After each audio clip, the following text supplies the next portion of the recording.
ಶ್ರೀ ಗುರುಭ್ಯೋ ನಮಃ.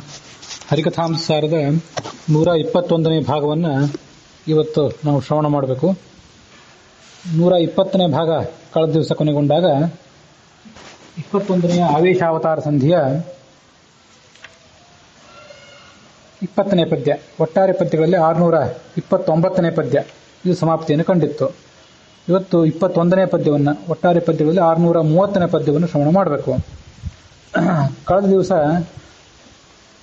ಆ ಭಾಗವನ್ನು ಶ್ರವಣ ಮಾಡಿದಾಗ, 20ನೇ ಪದ್ಯವನ್ನು ಶ್ರವಣ ಮಾಡಿದಾಗ, ಅಲ್ಲಿ ಒಂದು ಪದ್ಯ, ಆ 20ನೇ ಪದ್ಯದ ಕೊನೆಯ ಒಂದು ಸಾಲು, ಅದ್ರ ಬಗ್ಗೆ ನನಗೆ ಸ್ವಲ್ಪ ಗೊಂದಲ ಆಗಿತ್ತು. ಇನ್ನು ಪ್ರಾಮಾಣಿಕವಾದ ಗೊಂದಲ ಅಷ್ಟೇ, ಅಲ್ಲೆಲ್ಲ ಸ್ಪಷ್ಟವೇ ಇತ್ತು, ಆದರೂ ನನಗೆ ಗೊಂದಲ ಆಗಿತ್ತಷ್ಟೆ. ವರುಣಗೆ ಅಗ್ನಿ, ಭೃಗು, ಅಜಗೊರಳ ಪತ್ನಿ, ಪ್ರಸೂತಿ ಮೂವರು ನಾರದನಿಗೆ ಅಧಮ. ಈ ತಾರತಮ್ಯವನ್ನು ಇಲ್ಲಿ ವಿವರಣೆ ಮಾಡ್ತಿದ್ದಾರೆ. ಆ ತಾರತಮ್ಯವನ್ನು ವಿವರಣೆ ಮಾಡುವಂಥ ಸಂದರ್ಭದಲ್ಲಿ ಕೊನೆಯ ಈ ನಾರದ ಇತ್ಯಾದಿಗಳ ಬಗ್ಗೆ ಶ್ರವಣ ಮಾಡಿದ್ವಿ. ನಾರದ 14ನೇ ಕಕ್ಷಾದಲ್ಲಿದ್ದಾನೆ. 15ನೇ ಕಕ್ಷಾದಲ್ಲಿ ಅಗ್ನಿ ಇದ್ದಾನೆ. ಅಗ್ನಿಯ ಬಳಿಕ ವರುಣನ ಮಗ ಭೃಗು ಇದ್ದಾನೆ. ಭೃಗುರ್ವೈ ವಾರುಣಿಹಿ ಅಂತ ಅವನು ಹೇಳ್ತಾರೆ. ದಕ್ಷ ಪ್ರಜಾಪತಿಯ ಪತ್ನಿ ಮತ್ತು ಸ್ವಯಂಭವ ಮನುವಿನ ಮಗಳು, ಅವಳು ಪ್ರಸೂತಿ ಅಂತ ಅವಳಿದ್ದಾಳೆ. ಇವರೆಲ್ಲರೂ ಕೂಡ ಚಂದ್ರ ಮೊದಲಾದವರಿಗಿಂತ 10 ಪಟ್ಟು ಕೆಳಗಿದ್ದಾರೆ. ಅಗ್ನಿ, ಭೃಗು, ಅಜಗೊರಳ ಪತ್ನಿ. ಅಜಗೊರಳ ಅಂದರೆ ದಕ್ಷ ಪ್ರಜಾಪತಿ, ಅವಾಗ ಹೇಳಿದ್ದೆ, ಆ ಆಡಿನ ಮುಖ ಇದ್ದವನು. ಅವನ ಅಜಕೊರಳ ಅಂದರೆ ಆಡಿನ ಕಂಠ ಇದ್ದವನು, ಆಡಿನ ಮುಖ ಇದ್ದವನು. ಅವನ ಪತ್ನಿ ಅಂದರೆ ಪ್ರಸೂತಿ ದೇವಿ, ಅಜಗೊರಳ ಪತ್ನಿಯಾದಂಥ ಪ್ರಸೂತಿ ದೇವಿ. ಈ ಮೂವರು, ಅಗ್ನಿ, ಭೃಗು ಮತ್ತು ಪ್ರಸೂತಿ, ಇವರಿಬ್ಬರು ಕೂಡ ನಾರದನಿಗೆ ಅಧಮ. ನಾರದನಿಗಿಂತ ಇವರು ಕೆಳಗಿದ್ದಾರೆ. ಚಂದ್ರ ಮೊದಲಾದಂಥವರು 12ನೇ ಕಕ್ಷಾದಲ್ಲಿ ಏನಿದ್ದಾರೆ ಅವರಿಗಿಂತ 10 ಪಟ್ಟು ಕಡಿಮೆ ಇದ್ದಾರೆ ಅಂತ ಅದನ್ನು ಅನುಸಂಧಾನ ಮಾಡಬೇಕು. ಅಲ್ಲಿ ನಾನು ಆವತ್ತಿನ ದಿವಸ ಅಗ್ನಿ, ಭೃಗು, ಅಜಗೊರಳ ಪತ್ನಿ ಬೇರೆ, ಪ್ರಸೂತಿ ಬೇರೆ ಅಂತ ಹೀಗೆ ಭ್ರಾಂತಿಗೊಳಗಾಗಿದ್ದೆ. ಈ ದಕ್ಷ ಪ್ರಜಾಪತಿಯ ಪತ್ನಿ ವೀರಿಣಿ ಅಂತ ಹೀಗೆಲ್ಲೋ ಒಂದು ಕಡೆ ಬೇರೆ ಕಡೆ ಶ್ರವಣ ಮಾಡಿದ ನೆನಪಿದೆ. ಅದಕ್ಕಾಗಿ ಸ್ವಲ್ಪ ಗೊಂದಲ ಆಗಿತ್ತು. ಪ್ರಸೂತಿ ಅಂತ ಅವಳ ಹೆಸರು. ಸ್ವಯಂಭುವ ಮನುವಿಗೆ ಪ್ರಿಯವೃತ, ಉತ್ತಾನ ಪಾದ ಅಂತ ಇಬ್ಬರು ಗಂಡು ಮಕ್ಕಳು. ಆಕೂತಿ, ದೇವಹೂತಿ, ಪ್ರಸೂತಿ, 3 ಜನ ಹೆಣ್ಮಕ್ಕಳು. ಅದರಲ್ಲಿ ಆ ಪ್ರಸೂತಿಯನ್ನು ದಕ್ಷ ಮದುವೆಯಾಗಿದ್ದ, ದೇವಹೂತಿಯನ್ನು ಕರ್ದಮ ಮದುವೆಯಾಗಿದ್ದ, ಆಕೂತಿಯನ್ನು ರುಜಿ ಪ್ರಜಾಪತಿ ಮದುವೆಯಾಗಿದ್ದ. ಆ ಆಕೂತಿಯಿಂದ ಹುಟ್ಟಿದವನೇ ಯಜ್ಞನಾಮಕನ ಅಂತ ಭಗವಂತ. ದೇವಹೂತಿ ಮತ್ತು ಕರ್ದಮನಿಗೆ ಹುಟ್ಟಿದವನು ಕಪಿಲ ರೂಪಿಯಾದಂಥ ಭಗವಂತ. ಪ್ರಸೂತಿ ಮತ್ತು ದಕ್ಷ ಇವರಿಬ್ಬರಲ್ಲಿ 50 ಜನ ಹೆಣ್ಮಕ್ಳು ಹುಟ್ಟಿದರು. ಅವರನ್ನ 14 ಜನರನ್ನ ಕಶ್ಯಪನಿಗೆ, 27 ಜನರನ್ನ ಚಂದ್ರನಿಗೆ, ಹೀಗೆಲ್ಲ ಆತ ಮದುವೆ ಮಾಡಿಕೊಟ್ಟಿದ್ದ. ಅದು ಪ್ರಸೂತಿ ಅಂತ ಅನ್ನೋದು ದಕ್ಷ ಪ್ರಜಾಪತಿಯ ಪತ್ನಿಯ ಹೆಸರು. ಈ ಮೂವರು ಕೂಡ ನಾರದನಿಗಿಂತ ಕಡಿಮೆಯಾಗಿದ್ದಾರೆ. ನಾರದ 14ರಲ್ಲಿದ್ದಾನೆ, ಇವರು 15ನೇ ಕಕ್ಷಾದಲ್ಲಿದ್ದಾರೆ. ಇಲ್ಲಿ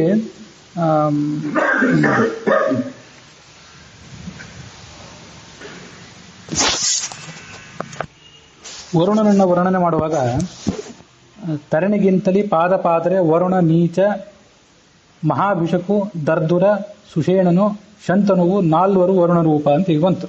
ಉಳಿದೆಲ್ಲ ಗೊತ್ತಾಗ್ಬಿಡ್ತದೆ. ಮಹಾಭಿಷಕ್ ರಾಜ ಗೊತ್ತು, ಅದೆಲ್ಲ ಮಹಾಭಾರತ ಶ್ರವಣ ಮಾಡುವಾಗ ನಾವು ನೋಡಿದ್ದೇವೆ. ಸುಷೇಣ ಅಂತ ರಾಮಾಯಣ ಕಾಲದ ಕಪಿ, ಶಂತನು ಭೀಷ್ಮನ ತಂದೆ, ಇವೆಲ್ಲ ಗೊತ್ತು. ದರ್ದುರ ಅಂತ ಒಂದು ಶಬ್ದ ಇದೆ. ದರ್ದುರ ಅಂದರೆ ಕಪ್ಪೆ ಅಂತ ಅರ್ಥ. ಅದನ್ನ ಈ ಮಾಂಡೂಕೋಪನಿಷತ್ತಿನ ಹಿನ್ನೆಲೆಯಲ್ಲಿ ನೋಡಬೇಕು. ಮಂಡೂಕ ಅಂದ್ರೆ ಕಪ್ಪೆ. ಆ ವರುಣ ಕಪ್ಪೆಯ ರೂಪವನ್ನು ತಾಳಿ ಭಗವಂತನನ್ನು ಸ್ತೋತ್ರ ಮಾಡಿದ. ಅದು ಈ ಮಾಂಡೂಕೋಪನಿಷತ್ತು. ಹಿಂದೊಂದ್ಸರಿ ಹೇಳಿದ್ದೆ, ಮತ್ತೊಂದ್ಸರಿ ನೆನಪು ಮಾಡಿಕೊಳ್ಬೇಕು ಅಂತ ಹೇಳಿದೆ ಅಷ್ಟೆ. ಇದು ಅಥರ್ವ ವೇದಕ್ಕೆ ಸೇರಿದಂಥ ಉಪನಿಷತ್ತು. ವರುಣ ಕಪ್ಪೆಯ ರೂಪದಲ್ಲಿದ್ದು ಈ ಉಪನಿಷತ್ತನ್ನು ಕಂಡ, ಭಗವಂತನನ್ನು ಧ್ಯಾನ ಮಾಡುವಾಗ ಕಂಡ. ಹಾಗಾಗಿ ಕಪ್ಪೆಯಿಂದ ದೃಷ್ಟವಾದ ಉಪನಿಷತ್ತಾದ್ರಿಂದ ಇದಕ್ಕೆ ಮಾಂಡೂಕ ಉಪನಿಷತ್ತು ಅಂತ ಹೆಸರು ಬಂತು. ದರ್ದುರ ಅಂತಂದ್ರೆ ಕಪ್ಪೆಗೆ ಒಂದು ಪರ್ಯಾಯ ಪದ ಇಷ್ಟೇ. ಓಮಿತ್ಯೇತದಕ್ಷರಂ ಸರ್ವಂ ತಸ್ಯೋಪವ್ಯಾಖ್ಯಾನಂ ಭೂತಂ ಭವದ್ ಭವಿಷ್ಯದಿತಿ. ಜಗತ್ತಿಗೆಲ್ಲದಕ್ಕೂ ಕೂಡ ಓಂ ಅನ್ಸ್ಕೊಂಡಿರುವಂಥ ಭಗವಂತ ಆಶ್ರಯನಾಗಿದ್ದಾನೆ. ಅವನು ಭೂತಕಾಲ, ಭವಿಷ್ಯತ್ ಕಾಲ, ವರ್ತಮಾನ ಕಾಲ, ಎಲ್ಲ ಕಾಲದಲ್ಲಿಯೂ ಕೂಡ ಸಮಾನನಾಗಿದ್ದಾನೆ, ಗುಣಪೂರ್ಣನಾಗಿದ್ದಾನೆ. ಅಂತ ಹೀಗೆ ಅವನ ಸ್ತೋತ್ರ ಅದು ಮೊದಲನೇ ಮಂತ್ರ, ಆ ಉಪನಿಷತ್ತಿನ ಮಂತ್ರ. ಆ ಭಾಷ್ಯದಲ್ಲಿ ಹೀಗೆ ಹೇಳ್ತಾರೆ, ಮಂಡೂಕ ರೂಪಿಣ ವರುಣೇನ ಚತುರೂಪೋ ನಾರಾಯಣ ಸ್ತೂಯತೆ. ಮಂಡೂಕ ರೂಪಿಯಾದಂತಹ ಭಗವಂತನ ವರುಣ 4 ರೂಪವುಳ್ಳಂತಹ ನಾರಾಯಣನನ್ನು ಸ್ತೋತ್ರ ಮಾಡಿದ.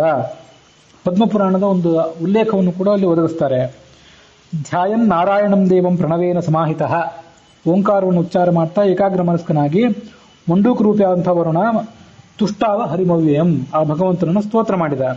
ಚತುರೂಪ ಅಂತಂದ್ರೆ ವಿಶ್ವ ತೈಜಸ ಪ್ರಾಜ್ಞಾ ತುರೀಯ, ಜೀವನ ಎಚ್ಚರ, ಅವನ ಕನಸು, ಮತ್ತೆ ಅವನ ನಿದ್ರೆ, ಅವನ ಮೋಕ್ಷ, ಈ 4 ರೂಪಕ್ಕೂ ಕೂಡ ಆ ವಿಶ್ವ ತೈಜಸ ಪ್ರಾಜ್ಞಾ ತುರೀಯ ಅನ್ನುವಂಥ ರೂಪಗಳು ನಿಯಾಮಕಗಳಾಗಿವೆ.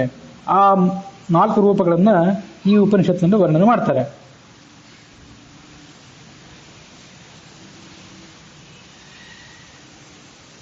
ಹೀಗೆ ಆ ದರ್ದುರ ಅಂತಂದ್ರೆ ಆ ಮಂಡೂಕ ರೂಪಿಯಾದಂತಹ ವರುಣ, ಅವನನ್ನ ಈ ದರ್ದುರ ಅನ್ನೋ ಶಬ್ದದಿಂದ ದಾಸರು ಈ 20ನೇ ಪದ್ಯದಲ್ಲಿ ಹೇಳಿದ್ದಾರೆ ಅಂತ ತಿಳ್ಕೊಳ್ಬೇಕು. ಮುಂದೆ 21ನೇ ಪದ್ಯ. ನೀಲ ಧೃಷ್ಟದ್ಯುಮ್ನ ಲವ ಈ ಲೇಲಿಹಾಲನ ರೂಪಗಳು ಭೃಗು ಕಾಲಿಲೊದ್ದರಿದ್ದರಿಂದ ಹರಿಯ ವ್ಯಾಧನೆನಿಸಿದನು. 7 ಋಷಿಗಳಿಗುತ್ತಮರು ಮುನಿ ಮೌಳಿ ನಾರದ ಗಧಮ 3 ಗಾಳಿಯುತ ಪ್ರಹ್ಲಾದ ಬಾಲ್ಹಿಕ ರಾಯದೆನಿಸಿದನು.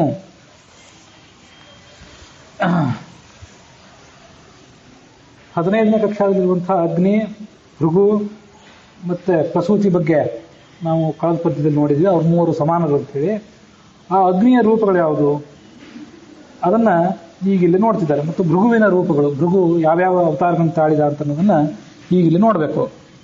ಆ ಲೇಲಿಹಾಲ ಅಂತಂದ್ರೆ, ಲೇಲಿಹಾನ ಅಂತಂದ್ರೆ ಅಗ್ನಿ. ಆ ಅಗ್ನಿಗೆ ನೀಲ ಅಂತ ಒಂದು ರೂಪ, ಅದು ರಾಮಾಯಣ ಕಾಲದ ಕಪಿ. ಧೃಷ್ಟದ್ಯುಮ್ನ ಅವನು ಅಗ್ನಿ ಅವತಾರ ಮಹಾಭಾರತದ ಕಾಲದಲ್ಲಿ.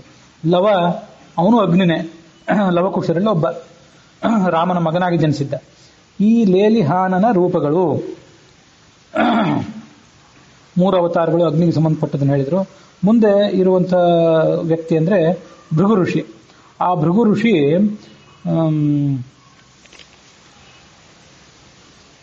ಬೇಡ ಅನ್ನುವಂಥ ಒಂದು ಅವತಾರವನ್ನು ತಾಳಿದ. ಈ ಜಗತ್ತಿನಲ್ಲಿ ಭಗವಂತ ಕೊನೆಯ ಸಮಯದಲ್ಲಿ ಕೃಷ್ಣಾವತಾರ ಪರಿಸಮಾಪ್ತಿ ಮಾಡುವಾಗ ಒಬ್ಬ ಬೇಡರವನು ಹೊಡೆದ ಬಾಣವನ್ನ ತನ್ನ ಕಾಲಿಗೆ ತಾಕಿಸ್ಕೊಂಡು ಅದನ್ನ ನೆಪ ಮಾಡಿಕೊಂಡು ಶರೀರ ಬಿಟ್ಟನಲ್ಲ, ಆ ಬೇಡರವನವನು. ಯಾಕೆ ಅವನು ಬೇಡರವನಾಗಿ ಜನಿಸಬೇಕಾಯಿತು ಅಂತಂದ್ರೆ ಭಗವಂತನನ್ನ ಕಾಲಿನಿಂದ ಒದ್ದ. ಭಗವಂತ ಈ ಋಷಿಗಳೆಲ್ಲ ಸೇರಿ ಯಜ್ಞ ಮಾಡ್ತಾ ಇದ್ರು. ಯಜ್ಞದ ಫಲವನ್ನು ಯಾರಿಗೆ ಅರ್ಪಣೆ ಮಾಡ್ತಿದ್ದೀರಿ ಅಂತ ಬಂದು ನಾರದ ಕೇಳಿದ್ರು. ಯಾವ ದೇವರಿಗೆ ಅರ್ಪಣೆ ಮಾಡಬೇಕು, ಯಾವ ದೇವ ಮಹಾತ್ಮ ಎಲ್ಲರಿಗಿಂತ ದೊಡ್ಡವನು ತಿಳ್ಕೊಂಡು ಬಾ ಅಂತ ಅವರು ಭೃಗುವನ್ನು ಕಳಿಸಿದ್ರು. ಯಾಕಂದ್ರೆ ಮಹರ್ಷೀಣಾಂ ಭೃಗುರಹಂ, ಬಹಳ ದೊಡ್ಡ ಋಷಿ ಅವನು ಭೃಗು. ಹಾಗಾಗಿ ಭೃಗುವಿನ ಸ್ಥಾನ ಅಷ್ಟು ದೊಡ್ಡದಿದೆ, ಅದಕ್ಕಾಗಿ ಅವನನ್ನು ಅವರು ಕಳಿಸಿದ್ರು. ಅವನು ಬ್ರಹ್ಮ, ರುದ್ರ, ವಿಷ್ಣು ಎಲ್ಲರನ್ನು ಕೂಡ ಭೇಟಿಯಾದ. ರುದ್ರ ಅವನನ್ನು ಸ್ವಾಗತ ಮಾಡಲಿಲ್ಲ. ಹಾಗಾಗಿ ಲಿಂಗ ರೂಪದಿಂದ ನಿನಗೆ ನಿನ್ನ ವ್ಯಕ್ತಿತ್ವಕ್ಕೆ ಪೂಜೆ ಇಲ್ಲದೆ ಹೋಗಲಿ, ಲಿಂಗ ರೂಪದಿಂದ ಪೂಜೆ ಇರಲಿ ಅಂತ ಅವನಿಗೆ ಶಾಪ ಕೊಟ್ಟ. ಬ್ರಹ್ಮನಿಗೆ ನಿನಗೆ ಪೂಜೆ ಬೇಡ ಅಂತ ಶಾಪ ಕೊಟ್ಟ. ವಿಷ್ಣುವು ಮಾತಾಡ್ತಿಲ್ಲ, ವಿಷ್ಣುವಿನ ಎದೆಗೆ ಬಂದು ಒದ್ದ ಅಂತ ಅಲ್ಲಿ ನಾವು ನೋಡಿದ್ವಿ. ಆ ಎದೆಗೆ ಒದ್ದ ಪರಿಣಾಮವಾಗಿ ಆತ ಬೇಡ ಅಂತ ಅನ್ಸ್ಕೊಂಡ. ಅದು ಭಗವಂತನ ಲೀಲಾ ಹೆಂಗಿರ್ತದೆ ಅಂತ ಗಮನಿಸ್ಬೇಕು. ಆವಾಗ ಅಯ್ಯೋ ನನ್ನ ಎದೆಗೆ ಒದ್ದು ಬಿಟ್ಟು, ಇದು ವಜ್ರಕ್ಕಿಂತ ಕಠಿಣವಾದ್ದು, ಇಂಥ ಎದೆಗೆ ಒದ್ದಿದ್ದಂದ್ರೆ ನಿನಗೇನು ನೋವಾಯಿತು ಅಂತ ಭಗವಂತ ಅವನ ಕಾಲು ತಿಕ್ಕಿದ ಅಂತ ನಾವೆಲ್ಲ ಪುರಾಣದಲ್ಲಿ ಶ್ರವಣ ಮಾಡ್ತೇವೆ. ಅಷ್ಟು ಕರುಣಾಮಯ ಅವನು. ಆದ್ರೆ ಆ ಭೃಗುವಿಗೆ ಏನ್ ಮಾಡ್ಬೇಕು ಅದನ್ನು ಬೇರೆ ಒಂದು ರೀತಿಯಾಗಿ ಆಮೇಲೆ ಮಾಡಿದ. ಅದು ಈ ಬೇಡನ ರೂಪ ಬರುವಂತೆ ಮಾಡಿದ. ಆದ್ರೆ ನಾವು ಒಂದು ಅಪರಾಧ ಮಾಡಿದಾಗ ನಮಗೆ ಬರುವಂತಹ ಶಿಕ್ಷೆಗೂ ಆ ಭೃಗುವಿನಂತವರು ದೊಡ್ಡವರು ಏನೋ ಒಂದು ಅಪರಾಧ ಮಾಡಿದಾಗ ಅದನ್ನು ನಿಮಿತ್ತವಾಗಿ ಇಟ್ಕೊಂಡು ಭಗವಂತ ಅವರಿಗೆ ಶಿಕ್ಷೆ ಕೊಟ್ಟಂತೆ ತೋರಿಸ್ಕೊಳ್ಳೋದಕ್ಕೂ, ಶಿಕ್ಷೆ ಕೊಟ್ಟಂತನೂ ಆಗಿರ್ಬೇಕು, ಕೊಡದೇ ಇರುವಂತನೂ ಆಗಿರ್ಬೇಕು. ಅವನು ಕೊಟ್ಟಿದ್ದು ಕೂಡ ಅವನ ಅವತಾರ ಪರಿಸಮಾಪ್ತಿ ಕಾರಣ ಆಯ್ತು. ಭಗವಂತನ ಆ ವಿಶಾಲವಂತಹ ಕಥಾ ಏನಿದೆ ಅದ್ರೊಂದು ಪಾತ್ರ ಆಗಿಬಿಟ್ಟ. ಹೀಗೆ ಅವ್ರು ಮಾಡುವ ಕರ್ಮಕ್ಕೊಂದು ಪ್ರತಿಫಲ ಇದ್ರೂ ಆ ಕರ್ಮದಲ್ಲಿ ಒಂದೇನೋ ದೊಡ್ಡ ಸಂಕೇತ ಇರ್ತದೆ, ಆ ಪ್ರತಿಫಲಕ್ಕೂ ಕೂಡ ಒಂದೇನೋ ಮಹತ್ವ ಇರ್ತದೆ. ಮೇಲ್ನೋಟಕ್ಕೆ ಕೆಟ್ಟದೊಂದು ಕಾಣಿಸ್ತಿರ್ತದೆ, ಆದರೂ ಹಾಗೊಂದು ಮಹತ್ವ ಅಲ್ಲಿರ್ತದೆ. ಆ ಭೃಗುವಿನ ಸ್ಥಾನ ಎಂಥದ್ದು ಅಂತಂದ್ರೆ, ಈ 16ನೇ ಕಕ್ಷಾದಲ್ಲಿ ವಿಶ್ವಾಮಿತ್ರ, ಮರೀಚಿ, ಅತ್ರಿ, ಅಂಗಿರಸ್, ಪುಲಸ್ತ್ಯ, ಪುಲಹ, ಕ್ರತು, ವಸಿಷ್ಠ ಇವರೆಲ್ಲ ಇದ್ದಾರೆ. ಇವರೆಲ್ಲರಿಗಿಂತ ದೊಡ್ಡವನು ಭೃಗು ಋಷಿ. ಅದಕ್ಕಾಗಿ ಭಗವದ್ಗೀತಾದಲ್ಲಿ ಮಹರ್ಷೀಣಾಂ ಭೃಗುರಹಂ ಅಂತ ಹೇಳ್ತಾರೆ.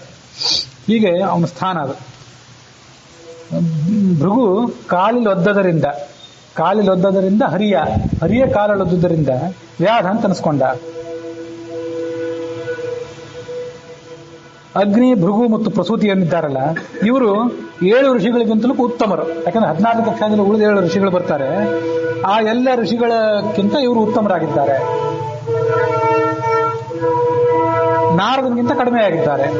ನಾರದ 14ರಲ್ಲಿದ್ದಾನೆ, 7 ಋಷಿಗಳು 16ರಲ್ಲಿದ್ದಾರೆ, ಇವರೆಲ್ಲ 15ರಲ್ಲಿದ್ದಾರೆ. ಹೀಗೆ ಅವರಿಬ್ಬರ ನಡುವೆ ಬರ್ತಾರೆ ಅಂತ ತಿಳ್ಕೊಳ್ಬೇಕು. 7 ಋಷಿಗಳಿಗೆ ಉತ್ತಮರು, ಮುನಿಮೌಳಿ ನಾರದನಿಗೆ ಅಧಮ. ಮುನಿಗಳಲ್ಲಿ ದೇವರ್ಷೀಣಾಂಚ ನಾರದ, ಮಹರ್ಷಿಗಳಲ್ಲಿ ಭೃಗು. ಭಗವದ್ಗೀತಾದಲ್ಲಿ ವಿಷ್ಣು ತನ್ನ ವಿಭೂತಿ ರೂಪಗಳು ಎಲ್ಲೆಲ್ಲಿವೆ ಅಂತ ಹೇಳ್ತಾನಲ್ಲ ಕೃಷ್ಣ. ಮಹರ್ಷೀಣಾಂ ಭೃಗು, ಮಹರ್ಷಿಗಳಲ್ಲಿ ನಾನು ಭೃಗು, ಆದರೆ ದೇವರ್ಷಿಗಳಲ್ಲಿ ನಾನು ನಾರದ ಅಂತ ಹೀಗೆ ಹೇಳ್ಕೊಂಡಿದ್ದಾನೆ. ಹಾಗಾಗಿ ನಾರದ ಇನ್ನೂ ಹೆಚ್ಚಿನವನು. ಮುನಿ ಮೌಳಿ ಅಂತ ಅದಕ್ಕೆ ಅವನನ್ನು ಹೇಳಿದರು. ಮೌಳಿ ಅಂದ್ರೆ ಉತ್ತಮ, ಶ್ರೇಷ್ಠ. ಮುನಿ ಮೌಳಿ ನಾರದ ಗಧಮ. ಮೂವರು ಮುನಿಮೌಳಿ ನಾರದ ಗಧಮ. ಈ ಮೂವರು ಕೂಡ ಮುನಿಮೌಳಿಯಾದಂಥ ನಾರದನಿಗಿಂತ ಅಧಮರಾಗಿದ್ದಾರೆ. ಗಾಳಿಯುತ ಪ್ರಹ್ಲಾದ ಬಾಲ್ಹಿಕರಾಯ ನೆನೆಸಿದನು. ಮುಂದೆ ಪ್ರಹ್ಲಾದರಾಯನ ಬಗ್ಗೆ ಹೇಳ್ತಾರೆ. ಆ ಪ್ರಹ್ಲಾದ ರಾಜ ವಸ್ತುತಃ 18ನೇ ಕಕ್ಷಾದಲ್ಲಿ ಬರ್ತಾನೆ. ಎಲ್ಲ ರಾಜರ ಗುಂಪಿನಲ್ಲಿ ಬರ್ತಾನೆ ಅವನು. ಆದರೆ ಅವನಿಗೆ ಈ ನಾರದರು ಒಂದು ಉಪದೇಶ ಕೊಟ್ಟರು. ಆ ಉಪದೇಶದ ಪರಿಣಾಮವಾಗಿ ಅವನು ಈ ಮೇಲಿನ ಕಕ್ಷೆಗೆ ಹೋದ. ಯಾಕೆಂದ್ರೆ ಅವನಲ್ಲಿ ವಾಯುದೇವರ ಆವೇಶ ಇದೆ. ಗಾಳಿ ಅಂದ್ರೆ ವಾಯು, ಗಾಳಿಯುತ ಅಂದ್ರೆ ವಾಯುದೇವರ ಆವೇಶವುಳ್ಳಂತಹ ಪ್ರಹ್ಲಾದ ಅವನೇ ಬಾಲ್ಹಿಕ ರಾಜ ಅಂತ ಅನ್ಸ್ಕೊಂಡ ಈ ಭೂಲೋಕದಲ್ಲಿ. ಇಲ್ಲಿ ಈ ಪದ್ಯಗಳಲ್ಲೆಲ್ಲ ಅವ್ರ ಮುಂದೆ ಯಾವ್ಯಾವ ಯತಿಗಳಾಗಿ ಜನಿಸಿದ್ರು, ದಾಸರಾಗಿ ಜನಿಸಿದ್ರು ಅದನ್ನೆಲ್ಲ ಹೇಳ್ತಿಲ್ಲ. ಭೃಗು ವಿಜಯದಾಸರಾಗಿ ಜನಿಸಿದ್ರು, ಇದೇ ಪ್ರಹ್ಲಾದರಾಯ ರಾಘವೇಂದ್ರ ಸ್ವಾಮಿಗಳಾಗಿ ಜನಿಸಿದ್ರು, ಅದನ್ನೇನು ಇಲ್ಲಿ ಹೇಳ್ತಿಲ್ಲ. ಆದರೂ ಆ ಮಹಾಭಾರತ ಕಾಲದಲ್ಲಿ, ರಾಮಾಯಣ ಕಾಲದಲ್ಲಿ ಏನಿವೆ, ಹೆಚ್ಚು ಕಡಿಮೆ ಆಚಾರ್ಯ ಏನು ಹೇಳಿದ್ದಾರೆ ಅದನ್ನು ಹೇಳಿದ್ದಾರೆ. ಕೆಲವು ಆಚಾರ್ಯ ಹೇಳಿದ ಸಂಗತಿಗಳನ್ನು ಕೂಡ ಹೇಳ್ತಾರೆ. ಅದಕ್ಕೆ ಮಹಾಭಾರತ ತಾತ್ಪರ್ಯ ನಿರ್ಣಯದಲ್ಲಿ ಹೀಗೆ ಹೇಳ್ತಾರೆ. ಹಿರಣ್ಯಕಶಿಪೋ ಪುತ್ರ ಪ್ರಹ್ಲಾದೋ ಭಗವತ್ಪ್ರಿಯ ವಾಯುನಾಚ ಸಮಾವಿಷ್ಟ, ವಾಯುನ ಆವೇಶವನಲ್ಲಿ ಮಹಾಬಲ ಸಮನ್ವಿತ. ಹಾಗೆ ಆ ಭೃಗುವಿನ ಬಗ್ಗೆನೂ ಹೇಳ್ತಾರೆ. ಪಾದಪ್ರಹಾರ ದೋಷೇಣ ತಂ ಭೃಗುಂ ವ್ಯಾಧತಾಂ ಗತಂ. ಇದೆಲ್ಲ ತಾತ್ಪರ್ಯ ನಿರ್ಣಯದ 11, 32 ಈ ಎಲ್ಲ ಅಧ್ಯಾಯಗಳಲ್ಲಿ ಬರುವಂತಹ ವಿಷಯಗಳು.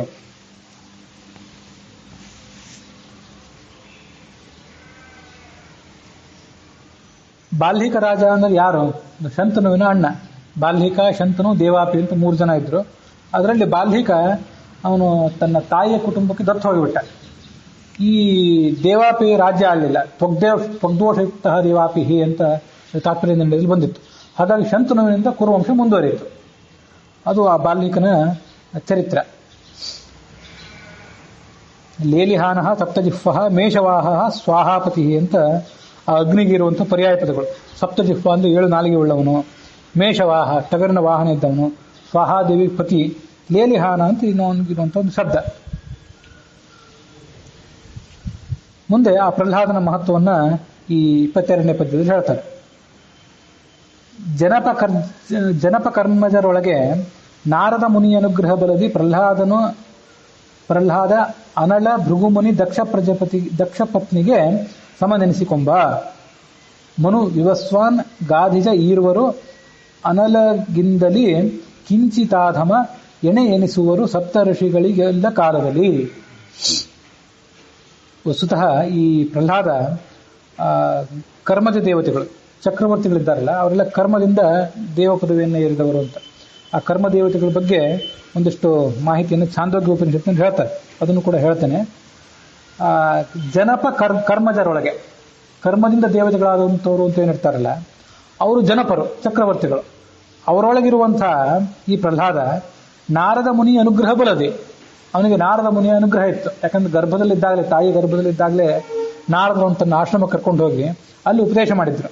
ಹಾಗಾಗಿ ನಾರದ ಮುನಿ ಅನುಗ್ರಹ ಬಲದೆ ಈ ಪ್ರಹ್ಲಾದ 18ನೇ ಕಕ್ಷಾದಲ್ಲಿ ಇದ್ದವನು ಆ ಆವೇಶದ ಕಾರಣದಿಂದ 15ನೇ ಕಕ್ಷಾಕ್ಕೆ ಏರಿದ್ದಾನೆ. 15ನೇ ಕಕ್ಷಾದಲ್ಲಿರುವಂತಹ ಅನಲ ಭೃಗುಮುನಿ ದಕ್ಷ ಪತ್ನಿಗೆ ಸಮನೆನಿಸಿಕೊಂಬ. ಅನಲ ಅಂದ್ರೆ ಅಗ್ನಿ, ಭೃಗುಮುನಿಯ ಗೊತ್ತು, ದಕ್ಷ ಪತ್ನಿ ಅಂದ್ರೆ ಈ ಪ್ರಸೂತಿ ದೇವಿ, ಇವರಿಗೆ ಆತ ಸಮಾನನಾಗ್ತಾನೆ ಈ ಉಪದೇಶದ ಬಲದಿಂದ. ಒಂದು ಸಂಗತಿ ನೆನ್ಪಿಟ್ಕೊಳ್ಬೇಕಂದ್ರೆ ಈ ಸಂಗತಿ ಇದು ಆತ 18ನೇ ಕಕ್ಷಾದಲ್ಲಿದ್ದಾನೆ ಅಂತ ಅನ್ನೋದನ್ನ ಕರ್ಮಜ ದೇವತೆ ಆದ್ರಿಂದ ಚಕ್ರವರ್ತಿಗಳು ಸೇರ್ತಾನಾದ್ರಿಂದ ಎಲ್ಲರೂ ಒಪ್ತಾರೆ. ಆದ್ರೆ ಆತ ನಾರದ ಮುನಿಯ ಅನುಗ್ರಹದ ಬಲದಿಂದ ಆ ಮೇಲಿನ ಕಕ್ಷಾಕ್ಕೆ ಹೋಗಿದ್ದಾನೆ ಅನ್ನೋ ಸಂಗತಿ ಸರ್ವಮೂಲದಲ್ಲಿ ಬಂದಿಲ್ಲ. ಅದಕ್ಕೆ ನಾನು ಹಿಂದೆ ಎಷ್ಟೋ ಸರಿ ಹೇಳ್ತಿದ್ದೆ, ಈಗೇನು ಮಾಧ್ವ ವೇದಾಂತ ಅಂತ ನಾವು ಯಾವುದನ್ನು ಅವಲಂಬಿಸ್ಕೊಂಡು ಬಂದಿದ್ದೀವಿ, ಅದೆಲ್ಲನೂ ಕೂಡ ಮಧ್ವಾಚಾರ್ಯ ಹೇಳಿದ ಸಂಗತಿಗಳಿಲ್ಲ. ಮಧ್ವಾಚಾರ್ಯ ಎಲ್ಲನೂ ಹೇಳಲಿಲ್ಲ. ಹಾಗೆ ನೋಡಿದರೆ ಶಂಕರಾಚಾರ್ಯರು, ರಾಮಾನುಜಾಚಾರ್ಯರು, ಉಳಿದವರೆಲ್ಲ ಮಾಡಿದ ಗ್ರಂಥಗಳ ವಿಸ್ತಾರ ದೃಷ್ಟಿಯಿಂದ ಆಚಾರ್ಯರ ಗ್ರಂಥ ವಿಸ್ತಾರ ಬಹಳ ಕಡಿಮೆ, ಬಹಳ ಚಿಕ್ಕದದು. ಆಚಾರ್ಯರ ಗ್ರಂಥದ ಶೈಲಿನೇ ಬಹಳ ಸಂಕ್ಷಿಪ್ತ. ಹಾಗಾಗಿ ಆಚಾರ್ಯ ಎಲ್ಲನೂ ಹೇಳಲಿಲ್ಲ. ಅವ್ರು ಹೇಳದೇ ಇದ್ದದನ್ನು ಮತ್ತೆ ಎಷ್ಟೋ ಜನ ಅವರ ಸಮಕಾಲೀನ ಆದಂಥವ್ರು, ಪದ್ಮನಾಭ ತೀರ್ಥರು, ಪಂಡಿತರು, ನಾರಾಯಣ ಪಂಡಿತರು, ವಾಮನ ಪಂಡಿತರು, ಮುಂದೆ ಟೀಕಾಚಾರ್ಯರು, ವಾದಿರಾಜ ಸ್ವಾಮಿಗಳು, ರಾಘವೇಂದ್ರ ಸ್ವಾಮಿಗಳು, ಜಗನ್ನಾಥದಾಸರು, ಹೀಗೆ ಇವರು ಎಷ್ಟೋ ಸಂಗತಿಗಳನ್ನು ತಮ್ಮ ಜ್ಞಾನವನ್ನು ಕಂಡುಕೊಂಡು ಹೇಳಿದ್ದಾರೆ. ಹಾಗಾಗಿ ಎಷ್ಟೋ ಸಂಗತಿಗಳು ಆಚಾರ್ಯ ಹೇಳದೇ ಇದ್ರೂ ಕೂಡ ಮಾಧ್ವ ಸಿದ್ಧಾಂತದ ಒಟ್ಟಾರೆ ಚೌಕಟ್ಟಿನಲ್ಲಿ ಅವು ಉಪಲಬ್ಧ ಆಗಿವೆ. ಅಂತಹ ಸಂಗತಿಗಳಲ್ಲಿ ಇದೊಂದು.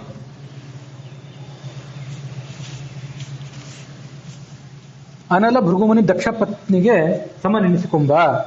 ಅದಾದ ಮುಂದೆ ಬರುವಂಥವ್ರು ಯಾರು ಅಂದ್ರೆ ಮನು ವಿವಸ್ವಾನ್ ಅಂದ್ರೆ ವಯೋಸುತ ಮನು. ವಯೋಸುತ ಮನು, ವಿಶ್ವಾಮಿತ್ರ ಇವರೆಲ್ಲರೂ ಕೂಡ ಆ ಅಗ್ನಿಗಿಂತ ಕಡಿಮೆ ಕಕ್ಷಾದಲ್ಲಿದ್ದಾರೆ, 16ನೇ ಕಕ್ಷಾದಲ್ಲಿದ್ದಾರೆ. ಮತ್ತು ಎಲ್ಲ ಕಾಲದಲ್ಲೂ ಸಪ್ತರ್ಷಿಗಳಿಗೆ ಅವರು ಸಮಾನರಾಗಿದ್ದಾರೆ. ಮಹರ್ಷಯ ಸಪ್ತಪೂರ್ವೆ ಅಂತ ಭಗವದ್ಗೀತಾದಲ್ಲಿ ಬಂದಿದೆ.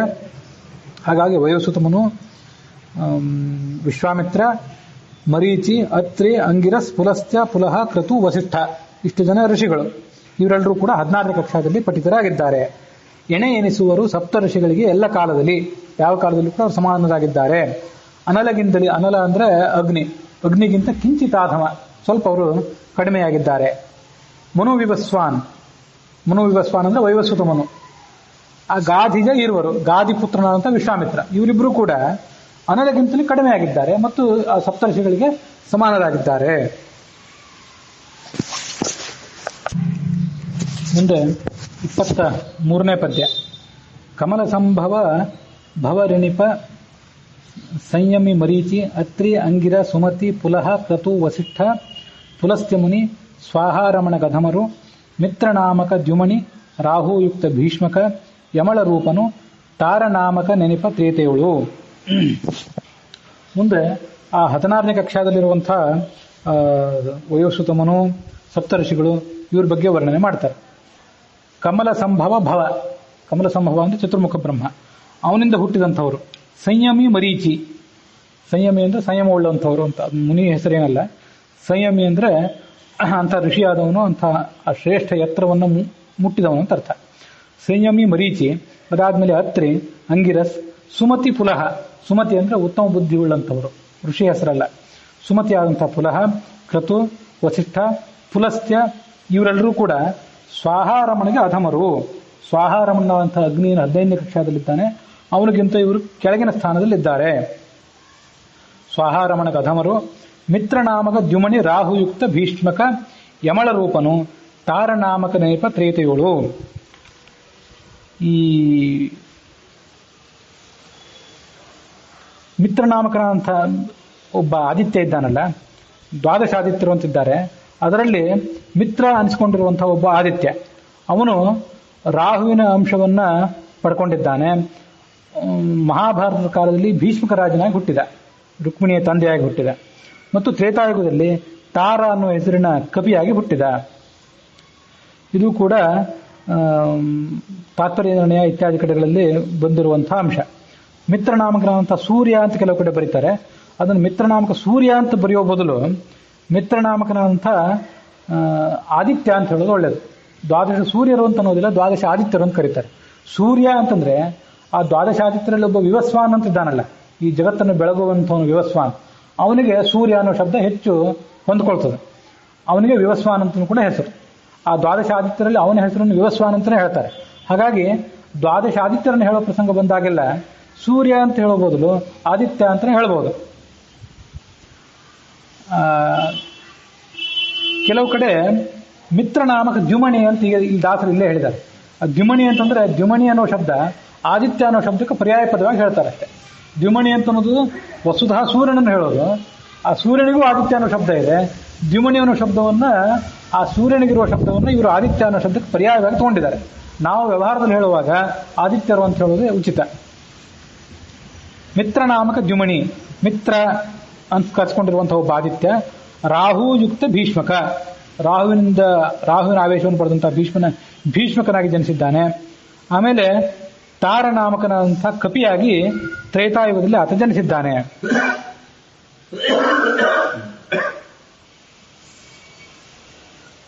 ಈ ತಾರ ಅಂತ ಅನ್ನೋದು ಯಾರು? ರಾಮಾಯಣದಲ್ಲಿ ಮತ್ತು ಮಹಾಭಾರತ ನಿರ್ಣಯದಲ್ಲಿ ಇಲ್ಲೆಲ್ಲ ಕಡೆ ತಾರ ಅಂತ ಅನ್ನೋದು ಬೃಹಸ್ಪತಿ ಅವತಾರ ಅಂತ ಕಂಡು ಬರ್ತದೆ ನಮಗೆ. ಇಲ್ಲಿ ದಾಸರು ಅವನ ತಾರ ಅಂತ ಅನ್ನೋನನ್ನ ಈ ಮಿತ್ರ ನಾಮಕ ಆದಿತ್ಯ ಅಂತ ಹೇಳಿದ್ದಾರೆ. ಇದು ಆ ಮಹಾಭಾರತ ತಾತ್ಪರ್ಯಕ್ಕೆ ವಿರುದ್ಧ ಆಗುವಂತ ಸಂಗತಿ. ದಾಸರು 17ನೇ ಪದ್ಯದಲ್ಲಿ, ಈಗ ನಾವು 23ನೇ ಪದ್ಯ ನೋಡ್ತಿದ್ದೀವಿ, 17ನೇ ಪದ್ಯದಲ್ಲಿ ಹಾಗೆ ಹೇಳಿದ್ರೆ ದಾಸರು ಅಲ್ಲಿಯೂ ಕೂಡ ಬೃಹಸ್ಪತಿ ತಾರ ಅನ್ನೋ ಹೆಸರಿನಿಂದ ಹುಟ್ಟಿದ, ತಾರ ಆ ಇಂದ್ರನ ಪತ್ನಿ ಶಚಿ ತಾರ ಅನ್ನೋ ಹೆಸರಿನಿಂದ ಹುಟ್ಟಿದ್ಲು ಅಂತ ಅಲ್ಲಿ ಬಂದಿತ್ತು. ಹಾಗಾಗಿ ಇಲ್ಲಿ ದಾಸರು ತಾರ ಅನ್ನುವ ಕಪಿಯಾಗಿ ಮಿತ್ರ ನಾಮಕ ಆದಿತ್ಯ ಹುಟ್ಟಿದ ಅಂತ ಏನಿದೆಯಲ್ಲ, ಆ ಹಿಂದೆ ಬಂದಂತಹ ವಿವರಣೆಗೆ ದಾಸರೇ ತಾವೇ ಹೇಳಿದ್ದಕ್ಕೆ ಮತ್ತು ಮಹಾಭಾರತ ನಿರ್ಣಯಕ್ಕೆ ಇದು ಹೊಂದಾಣಿಕೆ ಆಗದಿರುವಂತ ಸಂಗತಿ. ಹಾಗಾಗಿ ಏನ್ ತಿಳ್ಕೋಬೇಕು, ಅಲ್ಲಿ ಹಿಂದೆ ಹೇಳಿದ ತಾರ ಬೇರೆ, ತಾರ ಅಂತ ಅಲ್ಲಿದ್ರಲ್ಲ ಬೃಹಸ್ಪತಿ ಅವತಾರ ತಾರ, ಆ ತಾರನು ಇಲ್ಲಿ ಹೇಳಿದ ತಾರನು ಬೇರೆ ಬೇರೆ ಅಂತ ತಿಳ್ಕೊಳ್ಬೇಕು. ಯಾಕಂದ್ರೆ ಕೋಟಿಗಟ್ಟಲೆ ಕಪಿಗಳಿದ್ರು, ಅವ್ರ ಸಂಖ್ಯೆಗೊಂದು ಮಿತಿಯೇ ಇರಲಿಲ್ಲ. ಆ ತಾರ ಈ ತಾರ ಇಬ್ರು ಬೇರೆ ಬೇರೆ ಅಂತ ಹೀಗೆ ತಿಳ್ಕೊಳ್ಬೇಕು ಅಂತ ಸಂಕರ್ಷಣ ಒಡೆಯರು ತಮ್ಮ ವ್ಯಾಖ್ಯಾನದಲ್ಲಿ ಹೇಳ್ತಾರೆ. ಆದರೆ ಆ ರಾಮಾಯಣದಲ್ಲಿ ಎಲ್ಲಿಯೂ ಕೂಡ, ನಮ್ಮ ವಾಲ್ಮೀಕಿ ರಾಮಾಯಣದಲ್ಲಿ ಮತ್ತೆ ಸಂಗ್ರಹ ರಾಮಾಯಣ ನಾರಾಯಣ ಪಂಡಿತಾಚಾರ್ಯ ಮಾಡಿದ್ರಲ್ಲಿ, ಮತ್ತೆ ಆಚಾರ್ಯರ ತಾತ್ಪರ್ಯ ನಿರ್ಣಯದಲ್ಲಿ, ರಾಮಾಯಣ ತಾತ್ಪರ್ಯ ನಿರ್ಣಯದಲ್ಲಿ ಆ ತಾರ ಅನ್ನೋ ಹೆಸರಿನ ಮತ್ತೊಬ್ಬ ಕಪಿ ಸೂರ್ಯನಾಮಕ ಮಿತ್ರ ಅನ್ನೋನ ಅವತಾರಭೂತನಾಗಿ ಜನಿಸಿದ ಅನ್ನೋ ವಿವರಣೆ ಬರೋದಿಲ್ಲ. ಹಾಗಾಗಿ ಅಲ್ಲಿ ಇದ್ದ ಮೇಲೆ ಅವ್ರು ಹೇಳಬೇಕಾಗಿತ್ತಲ್ಲ ಅಂತ ಒಂದು ಪ್ರಶ್ನೆ. ಆದರೆ ನಾವೇನು ಸಮಾಧಾನ ಪಡ್ಕೊಳ್ಬೇಕಂದ್ರೆ ಆಚಾರ್ಯರು ಎಲ್ಲನೂ ಹೇಳಲಿಲ್ಲ. ನಮಗೆ ರಾಮಾಯಣ ಮಹಾಭಾರತ ಭಾಗವತ ಇವುಗಳಲ್ಲಿ ಬರುವ 100 ಸಂಶಯಗಳಲ್ಲಿ ಆಚಾರ್ಯರು ಬಗೆಹರಿಸಿದ 10 ಮಾತ್ರ. ಇನ್ನು ಅವ್ರು ಹೇಳಿದ ಮೇಲೂ ಕೂಡ ಎಷ್ಟೋ ಸಂಶಯಗಳನ್ನ ನಾವು ಅವ್ರು ಹೇಳಿದ್ರ ಮಾರ್ಗದರ್ಶನದ ಮೂಲಕವಾಗಿ ಬಗೆಹರಿಸ್ಕೊಳ್ಬೇಕೆ ಹೊರತು ಆಚಾರ್ಯರು ನೇರವಾಗಿ ಬಾಯ್ಬಿಟ್ಟು ಎಲ್ಲೂ ಕೂಡ ಹೇಳಲಿಲ್ಲ. ಹಾಗಾಗಿ ಹೇಳಲಿಲ್ಲ ಅಂತ ಮಾತ್ರಕ್ಕೆ ಅದು ಅಲ್ಲ ಅಂತಲ್ಲ, ಕೋಟಿಗಟ್ಟಲೆ ಕಪಿಗಳಿದ್ದಾರೆ, ಅವರಲ್ಲಿ ಇವನು ಒಬ್ಬ ಇದ್ದಿರಬೇಕು ಅಂತ ಹೀಗೆ ತಿಳ್ಕೊಳ್ಬೇಕು. ಇದ್ರ ಬಗ್ಗೆ ಹೆಚ್ಚಿನ ಸಂಶೋಧನೆ ಮಾಡಬೇಕು ಅಂತ ಇಲ್ಲಿ ವ್ಯಾಖ್ಯಾನಕಾರರು ತಿಳಿಸ್ತಾರೆ. ರಾಹುಯುಕ್ತ ಭೀಷ್ಮಕ ಯಮಳ ರೂಪನು ತಾರನಾಮಕ ನೈಪ ತ್ರೇತೆಯಳು.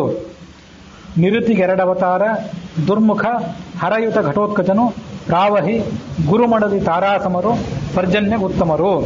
ಕರಿಗೊರಳ ಸಂಯುಕ್ತ ಭಗದತ್ತರಸು, ಕಥನ ಧನರೂಪಗಳೆರಡು, ವಿಘ್ನಪ ಚಾರುದೇಷ್ಟನು, ಅಶ್ವಿನಿಗಳು ಸಮ. ನಿವೃತ್ತಿ ಅಂತ ಇನ್ನೊಬ್ಬ ದೇವತೆ. ಆ ನಿವೃತ್ತಿ ದೇವತೆ ಬಗ್ಗೆ ಇಲ್ಲಿಗ ಈ ಮುಂದಿನ ಪದ್ಯದಲ್ಲಿ ಹೇಳ್ತಾರೆ. ನಿವೃತ್ತಿ ಬಗ್ಗೆ, ಕುಬೇರನ ಬಗ್ಗೆ ಮತ್ತು ಗಣೇಶನ ಬಗ್ಗೆ ಈ ಮುಂದಿನ ಪದ್ಯದಲ್ಲಿ ಹೇಳ್ತಾರೆ. ನಿವೃತ್ತಿಗೆ 2 ಅವತಾರ. ನಿವೃತ್ತಿ ಅನ್ನೋ ದೇವತೆಗೆ 2 ಅವತಾರ. ಈತ ನೈಋತ್ಯ ದಿಕ್ಕಿನ ಅಭಿಮಾನಿ ದೇವತೆ. ದುರ್ಮುಖ ಅಂತ ಒಬ್ಬ ಕಪಿ, ರಾಮಾಯಣ ಕಾಲದ ಒಬ್ಬ ಕಪಿ. ಮತ್ತೆ ಹರಯುಕ್ತ ಘಟೋತ್ಕಚನು. ರಾಮಾಯಣದಲ್ಲಿ ಈತ ದುರ್ಮುಖ ಅನ್ನೋ ಹೆಸರಿನಿಂದ ಹುಟ್ಟಿ ಬಂದ ಮೇಲೆ ಮಹಾಭಾರತ ಕಾಲದಲ್ಲಿ ಭೀಮಸೇನನ ಮಗನಾಗಿ ಘಟೋತ್ಕಚ ಅನ್ನೋ ಹೆಸರಿನಿಂದ ಹುಟ್ಟಿದ. ಆಗ ಅವನಲ್ಲಿ ರುದ್ರನ ಆವೇಶ ಇತ್ತು. ದೇವೋಪಿ ರಾಕ್ಷಸತನು ನಿರುತಿ ಪುರಾಯ ಆವೇಶಯುಕ್ ಗಿರೀಶಸ್ಯ. ಗಿರೀಶನ ಆವೇಶ, ರುದ್ರನ ಆವೇಶ ಅವನಲ್ಲಿತ್ತು ಮತ್ತು ಅವನು ಘಟೋತ್ಕಚ ಅನ್ನೋ ಹೆಸರಿನಿಂದ ಹುಟ್ಟಿದ. ಇದು ಆತನ ಹಿನ್ನೆಲೆ ಬಗ್ಗೆ ನಿರ್ಣಯ ಹೇಳುವಂಥ ಸಂಗತಿ. ಪ್ರಾವಹಿ ಗುರುಮಡದಿ ತಾರಾಸಮರು, ಪರ್ಜನ್ಯ ಉತ್ತಮರು. ಪ್ರವಾಹವಾಯು ಅಂತ ಹಿಂದೊಬ್ಬನ ಬಗ್ಗೆ ಬಂದಿತ್ತು. ಆ ಪ್ರವಾಹವಾಯುವಿನ ಪತ್ನಿ ಪ್ರಾವಹಿ ಅಂತ, ಅವಳು ಆ ಪ್ರಾವಹಿ, ಮತ್ತು ಬೃಹಸ್ಪತಿಯ ಪತ್ನಿ ತಾರ, ಇವರಿಬ್ಬರು ಕೂಡ ಸಮಾನರಾಗಿದ್ದಾರೆ.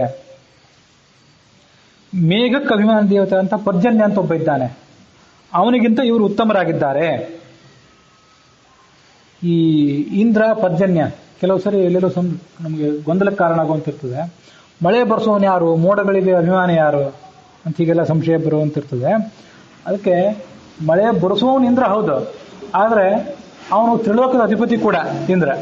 ಆದರೆ ಮೋಡಗಳಿಗೆ ಅಭಿಮಾನಿ ಆ ಪರ್ಜನ್ಯ ಅನ್ನುವಂಥ ದೇವತೆ. ಇಂದ್ರ ಬೇರೆ, ಪರ್ಜನ್ಯ ಬೇರೆ. ತಾರಾಸಮರು ಪರ್ಜನ್ಯಗೆ ಉತ್ತಮರು. ರಾವಹಿ ಗುರುಮಡದಿ ತಾರ ಇವರಿಬ್ರು ಸಮರು, ಒಂದೇ ಯೋಗ್ಯತೆ ಇದ್ದವರು. ಮತ್ತು ಪರ್ಜನ್ಯನಿಗಿಂತ, ಮೇಘಕ್ಕೆ ಅಭಿಮಾನ ದೇವತೆ ಅಂತ ಪರ್ಜನ್ಯನಿಗಿಂತ ಅವರು ಉತ್ತಮರಾಗಿದ್ದಾರೆ. ಅದಾದ್ಮೇಲೆ ಕರಿಗೊರಳ ಸಂಯುಕ್ತ ಭಗದತ್ತ. ಕರಿಗೊರಳ ಅಂತಂದ್ರೆ ನೀಲಕಂಠ. ಕರಿ ಅಂದ್ರೆ ನೀಲ, ಗೊರಳ ಅಂದ್ರೆ ಕಂಠ. ಹೀಗೆ ನೀಲಕಂಠನಂತ ಈಶ್ವರ ಏನಿದ್ದಾನೆ, ಆ ಈಶ್ವರನ ಆವೇಶದಿಂದ ಕೂಡಿದಂಥ ಭಗದತ್ತ ಅನ್ನುವಂಥ ಒಬ್ಬ ರಾಜ, ಭಗದತ್ತರಸು. ಮತ್ತು ಕತ್ತನ ಅನ್ನುವಂಥ ಒಬ್ಬ ಕಪಿಯಾಗಿ, ಕಪಿ ರಾಮಾಯಣ ಕಾಲದಲ್ಲಿ, ಭಗದತ್ತ ಮಹಾಭಾರತ ಕಾಲದಲ್ಲಿ. ಇವೆರಡು ಕುಬೇರನ ರೂಪಗಳು. ಭಗದತ್ತರಸು, ಕತ್ತನ ಧನಪ ರೂಪಗಳೆರಡು. ಧನಪ ಅಂದ್ರೆ ಧನಕ್ಕೆ ಅಭಿಮಾನ ದೇವತೆ ಆದಂತಹ ಕುಬೇರ, ಅವನ ಎರಡು ರೂಪಗಳಿವು. ವಿಘ್ನಪ ಚಾರುದೇಶ್ನನು, ಅಶ್ವಿನಿಗಳು ಸಮ. ಈ ಗಣೇಶನೇ ಚಾರುದೇಶ್ನ ಅನ್ನುವ ಹೆಸರಿನಿಂದ ಹುಟ್ಟಿದ. ಅವನು ರುಕ್ಮಿಣಿಯಲ್ಲಿ ಕೃಷ್ಣನಿಂದ ಚಾರುದೇಶ್ನ ಅನ್ನುವ ಹೆಸರಿನಿಂದ ಹುಟ್ಟಿದ. ಅವನಿಗೆ ಈ ಇದರಲ್ಲಿ ಹರಿವಂಶದಲ್ಲಿ ಒಂದು ವಿವರಣೆ ಬಂದಿತ್ತು. ಚಾರುದೇಶ್ನ ಎಲ್ಲಾದ್ರೂ ಯುದ್ಧಕ್ಕೆ ಹೊರಟ ಅಂತಂದ್ರೆ ಅವನು ಬೆನ್ನು ಹತ್ತಿ ಕಾಗೆಗಳು ಬರ್ತಿದ್ವು ಅಂತ. ಚಾರುದೇಶ್ನ ಮಹಾಪರಾಕ್ರಮಿ, ಶತ್ರುಗಳು ಸಂಹಾರ ಮಾಡ್ತಾನೆ, ನಮ್ಗೆ ತಿನ್ಲಿಕ್ಕೆ ಬೇಕಾದಷ್ಟು ಮಾಂಸದ ಭೋಜನ ಸಿಗ್ತದೆ ಅಂತ ಅವಲ್ಲಿ ಬೆನ್ನತ್ತಿ ಬರ್ತಿದ್ವು ಅಂತ ಅಲ್ಲಿ ಒಂದ್ ಕಡೆ ಬಂದದ್ದು ನೆನಪಿದೆ. ಹೀಗೆ ಚಾರುದೇಶ್ನೋಪಿ ವಿಘ್ನರಾಜ ಅಂತ ತಾತ್ಪರ್ಯ ನಿರ್ಣಯದ 20ನೇ ಅಧ್ಯಾಯದ 141ನೇ ಶ್ಲೋಕ. ಇವನು ಅಶ್ವಿನಿ ದೇವತೆಗಳಿಗೆ ಸಮಾನನಾಗಿದ್ದಾನೆ. 18ನೇ ಕಕ್ಷಾದಲ್ಲಿರುವಂತಹ ಅಶ್ವಿನಿ ದೇವತೆಗಳಿಗೆ ಈತ ಸಮಾನನಾಗಿದ್ದಾನೆ. 18ನೇ ಕಕ್ಷ ಬಹಳ ದೊಡ್ಡದಾಗಿದೆ. ಈಗ ನಾವು 16 ಬಳಿಕ 17 ನೋಡಿದ್ವಿ. 17ರಲ್ಲಿ ನಿರುತಿ, ಮಿತ್ರ, ತಾರ, ಪ್ರಭಾವಾವಿನ ಪತ್ನಿ ಪ್ರಾವಹಿ ಇವೆಲ್ಲ ಸಂಗತಿಗಳು ಬಂದಿದೆ. 18ನೇ ಕಕ್ಷಾದಲ್ಲಿ ವಿಘ್ನಾಧಿಪರ ಅಂತ ಗಣೇಶ, ಆತ ಆಕಾಶಕ್ಕೆ ಅಭಿಮಾನ ದೇವತೆ. ಮತ್ತೆ ಧನಕ್ಕೆ ಅಭಿಮಾನ ದೇವತೆ ಆದಂತಹ ಕುಬೇರ. ಮತ್ತೆ ವಿಶ್ವಕ್ಸೇನ ವಾಯುಜ ಖೇನ ತುಲ್ಯ ಅಂತ ಆಚಾರ್ಯ ಮತ್ತೊಂದು ಕಡೆ ಹೇಳಿದ್ದಾರೆ. ಅವನು ಈ ನೈವೇದ್ಯ ಕಾಲದಲ್ಲಿ ಪರದೆ ಹಿಡಿತೀವಲ್ಲ, ಆ ಪರದೆಗೆ ಅಭಿಮಾನ ದೇವತೆ ವಿಶ್ವಕ್ಸೇನ. ಮತ್ತು ಭಗವಂತನ ನೈವೇದ್ಯ ಆದ ಬಳಿಕ ಎಲ್ಲಾ ದೇವತೆಗಳಿಗೂ ನೈವೇದ್ಯ ತಲುಪಿಸುವಂತ ಕೆಲಸ ಒಂದು. ಇದನ್ನ ಉಡುಪಿ ಕಡೆ ನೈವೇದ್ಯ ಮಾಡುವಾಗ ಅಲ್ಲಿ ಅನುಸಂಧಾನ ಮಾಡ್ತಾರೆ. ಮುಂದೆ ಈ ವಿಶ್ವಕ್ಸೇನ ಬಗ್ಗೆ ಆ ಪರದೆಗೆ ಅಭಿಮಾನ ದೇವತೆ ಅಂತ ಇದೇ ದಾಸರು ಹೇಳ್ತಾರೆ. ಅಲ್ಲಿ ಅವನ ಬಗ್ಗೆ ಆ ಸಂಗತಿಯನ್ನ ಯೋಗ ದೀಪಿಕಾ ಗ್ರಂಥಕ್ಕನುಸಾರವಾಗಿ ಹೇಳ್ಬೇಕಂತ ಆಲೋಚನೆ ಇದೆ. ಮುಂದೆ ಅಲ್ಲಿ ಹೇಳ್ತೇನೆ. ಧನಪತಿ, ಕುಬೇರ, ವಾಯುಜ. ಮತ್ತೆ ಸೂರ್ಯನ ಮಕ್ಕಳಾದಂತಹ ಅಶ್ವಿನಿ ದೇವತೆಗಳು, ಅವರಿಬ್ಬರಿಗೂ ನಾಸತ್ಯ, ದಸ್ರ ಅಂತ ಹೀಗಿಬ್ಬರು ಹೆಸರಿದೆ. ಅವರಿಬ್ಬರು ಅಶ್ವಿನಿ ದೇವತೆಗಳು. ಅವರು ಆ ಕಕ್ಷಾದಲ್ಲಿ ಅಂತರ್ಭಾವವನ್ನು ಪಡೀತಾರೆ. ವಿಘ್ನಪ ಚಾರುದೇಶನು ಅಶ್ವಿನಿಗಳು ಸಮ. ಈ 18 ಕಕ್ಷಾ ಬಹಳ ದೊಡ್ಡದಿದೆ ಅಂತ ಹೇಳಿದೆ. ಅದರಲ್ಲಿ ಅಷ್ಟವಸುಗಳ ಬಗ್ಗೆ ವಿವರಣೆ ಇದೆ. ಮತ್ತು 12 ಜನ ಆದಿತ್ಯರಲ್ಲಿ ಕೆಲವು ಜನ ಆದಿತ್ಯರು ಈಗಾಗಲೇ ಮೇಲಿನ ಕಕ್ಷಾದಲ್ಲಿ ಹೊರಟೋಗಿದ್ದಾರೆ. ಭಗವಂತ ಒಬ್ಬ ಆದಿತ್ಯ, ಸೂರ್ಯ ಮತ್ತೊಬ್ಬ ಆದಿತ್ಯ, ವರುಣ, ಮಿತ್ರ ಒಬ್ಬ ಆದಿತ್ಯ, ಹೀಗೆ ಅವ್ರ ಬಗ್ಗೆ ಎಲ್ಲ ಬಂದಾಯಿತು. ಅದನ್ನು ಬಿಟ್ಟು ಉಳಿದ ಕೆಲವು ಆದಿತ್ಯರು, ಇವ್ರ ಬಗ್ಗೆ ಎಲ್ಲ ವಿಸ್ತಾರವಂತ ವರ್ಣನೆ ಇದೆ. ಅದಕ್ಕಾಗಿ ದಾಸರು ಅದ್ರ ಕೆಲವು ಪದ್ಯಗಳನ್ನು ಅದಕ್ಕಾಗಿ ಮೀಸಲಾಗಿಟ್ಟಿದ್ದಾರೆ. ಆ ಸಂಗತಿಗಳನ್ನು 25ನೇ ಪದ್ಯದಿಂದ ಆರಂಭ ಮಾಡಿಕೊಂಡು ನಾವು ನಾಳೆ ದಿವಸ ಶ್ರವಣ ಮಾಡೋಣ. ಇಲ್ಲಿಗೆ ಆ 21ನೇ ಆವೇಶಾವತಾರ ಸಂಧಿಯ 24ನೇ ಪದ್ಯ ಸಮಾಪ್ತಿಯನ್ನು ಕಂಡಿದೆ. ಇವತ್ತು ಗುರುವಾರ, ಆಕಸ್ಮಿಕವಾದಂಥ ಯೋಗ ಒದಗಿ ಬಂತು. ಆ ಗುರುವಾರದ ದಿವಸ ಆ ಪ್ರಹ್ಲಾದ ರಾಜ ಆತ ಹೇಗೆ ಕರ್ಮಜ ದೇವತೆಗಳಲ್ಲಿ ಸೇರಿದವನಾದರೂ ಕೂಡ ನಾರದರ ಉಪದೇಶವನ್ನು ಪಡೆದು ಹೇಗೆ ಉನ್ನತ ಸ್ಥಾನಕ್ಕೆ ಹೋದ ಅಂತ ಅನ್ನೋದನ್ನ ನಾವು ಶ್ರವಣ ಮಾಡಿದ್ವಿ. ಇವತ್ತಿನ ಈ ಶ್ರವಣ ಪ್ರಹ್ಲಾದರಾಜನ ಅಂತರ್ಯಾಮಿ ಆಗತಕ್ಕಂಥ ಅವನಲ್ಲಿ ಆವೇಶ, ವಿಶಿಷ್ಟ ರೂಪದಿಂದ ಆವೇಶ ಇರುವಂತಹ ಏನು ಭಾರತೀಯರ ಮುಖ್ಯ ಪ್ರಾಣ ಇದ್ದಾನೆ, ಅವನ ಅಂತರ್ಯಾಮಿ ಆದಂತಹ ನರಸಿಂಹನಿಗೆ ಇದು ಅರ್ಪಿತ ಆಗಲಿ ಎನ್ನುವಲ್ಲಿಗೆ ಇವತ್ತಿನ ಭಾಗ ಸಮಾಪ್ತಿಯನ್ನು ಕಂಡಿದೆ.